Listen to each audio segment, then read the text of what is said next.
तर आता पाहूयात दिवसभरातील मोठ्या टॉप 9 घडामोडी। शंभूराज देसाई मंत्री असताना गद्दारी करत होते। अनिल परबांचं वक्तव्य जोरदार वादानंतर सभागृह 10 मिनिटे स्थगित। गद्दार शब्द रेकॉर्डवरून काढला। मराठी माणसाच्या घराच्या मुद्द्यावरून विधान परिषदेमध्ये जोरदार खडाजंगी। अनिल परबांकडून गद्दार शब्दाचा वापर।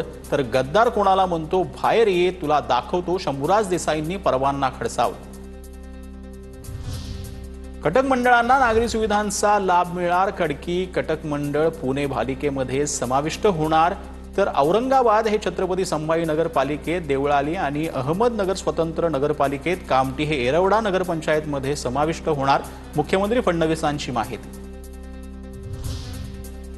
महाराष्ट्राच्या विकासासंदर्भात शिंदे दिल्लीला गेले असतील। शिंदेंच्या दिल्ली दौऱ्याच्या चर्चांवरती सामंतांची प्रतिक्रिया। मुंबई आणि महाराष्ट्राच्या विकासासाठी निधी आणणे ही आमची जबाबदारी, असंही वक्तव्य।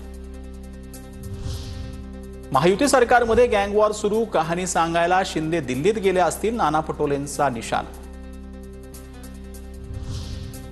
कॅबिनेट मंत्री संजय शिरसाटांना आयकर विभागाची नोटीस। तर मी काही गैर केलेलं नाही, नोटीसीला उत्तर देणार, शिरसाटांची प्रतिक्रिया।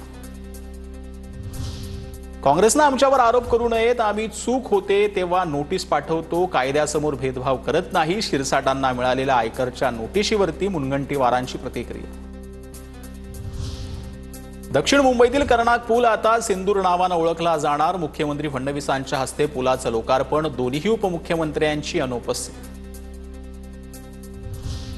बच्चू कडूंचा 7/12 कोरा यात्रेला मनसे अध्यक्ष राज ठाकरेंचा पाठिंबा। मनसे नेते बाळा नांदगावकर पदयात्रेत सहभागी। सरकारनं कर्जमाफीच्या आश्वासनांची पूर्तता करावी, नांदगावकर यांची माहिती।